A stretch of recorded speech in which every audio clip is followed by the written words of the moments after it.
Good morning. My name's Rob Fuoco, and welcome to my home and gardens in Burlington, Connecticut. I want to take you on a little walk around the gardens outside, but I thought we'd start inside here just so I could make a point about how to design your garden if you're designing it yourself. The very first place to start in your thinking is to look from the inside of your house out and look at where your views are on your grounds. For the last 30 years I've been designing gardens mostly for historic houses, for the Nook Farm Historic Site and Elizabeth Park, Butler McCook, some consultation and design plants for the Hillstead Museum and other private gardens in the area. And I just wanted to give a little plug to the Stowe Historic Gardens. This little bouquet are historic roses which are in bloom right now at the Stowe Center. I'm not sure when this will be shown, but I hope you get a chance to visit our gardens. If you'd ever like to see them on the internet so you could see the kinds of gardens that we have here at Beach Road, or the Stowe Gardens or Hillstead Gardens, which are wonderful to visit. If you just Google my name, Rob Fuoco videos, my website will come up and the historic gardens videos will come up. What I'd like to do now is emphasize that point about a starting point for designing your home landscape, which is looking for views. And I'd like to show you how we did that in this site as a starting point for design. At this site, we had two good long views, one to the south at an angle, not a perpendicular angle to the house, but that's our long site view to the water.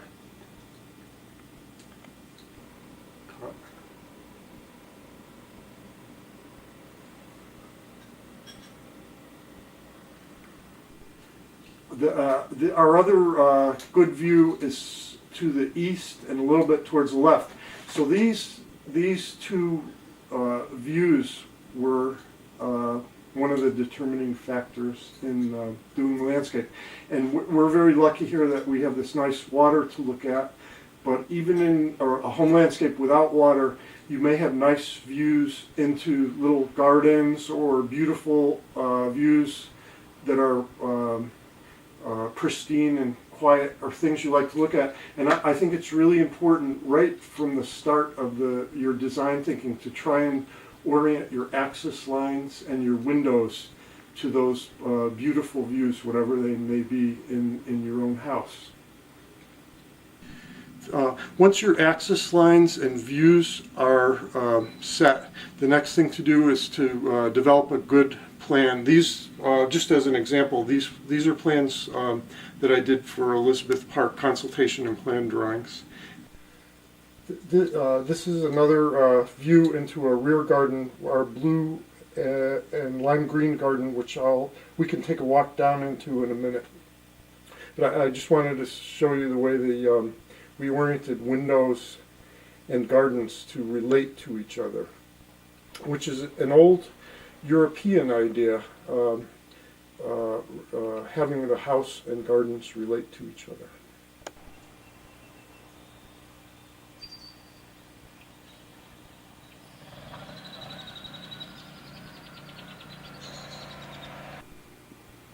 Now let's take a walk out into some of the gardens. I think we could start with the meditation garden, which is a small, quiet, contemplative garden.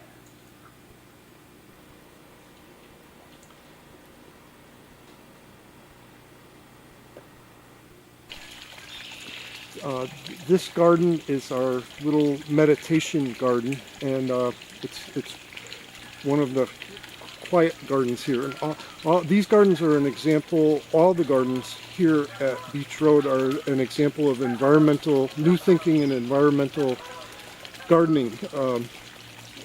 Back in the 1960s, there was a start of the green gardening movement, which was xeriscape gardening, and these gardens take the environmental green gardening thought forward by having environmental gardens, which are theme gardens and color theme gardens. A lot of people ask what the difference is between an environmental green garden and a regular conventional garden. And the best way, I think, to explain that is that in this kind of gardening, we let nature or God be the designer. In regular gardens, I hear so often from clients that they've got one plant that's taking over and going all over the place and filling in, and they immediately move to eradicate that. And in this kind of a gardening, it's a different mindset where if you have something that's happy and wants to form an area where it takes over, you allow it to do that, and then you move on to a different area of the garden. And in these gardens, another thing that's good to keep in mind is sequence of bloom of trees and shrubs. In this garden, we have some rhodos blooming. This is Styrax japonica, or snowbell tree.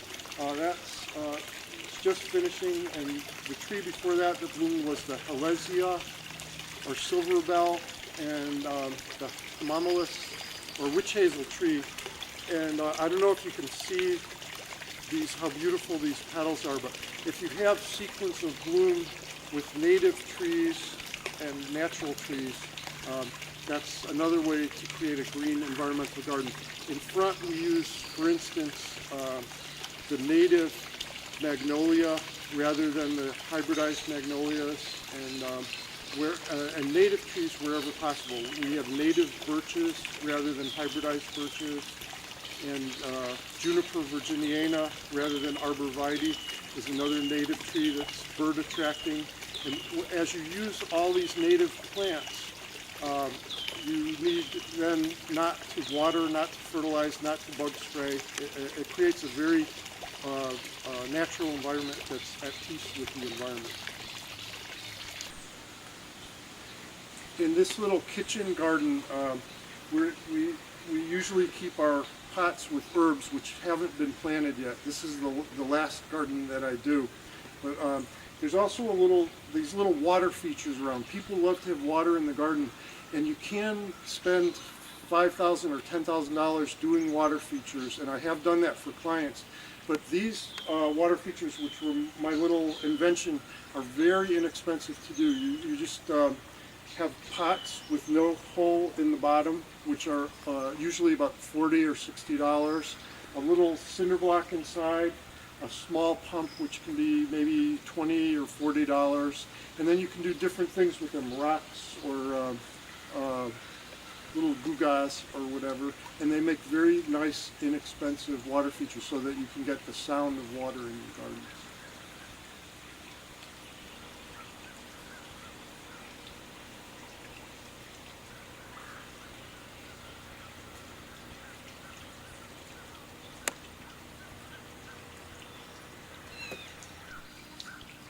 In this garden, these things that look like sad sticks are datura, or angel trumpets, and they're they make very beautiful tubular shaped flowers.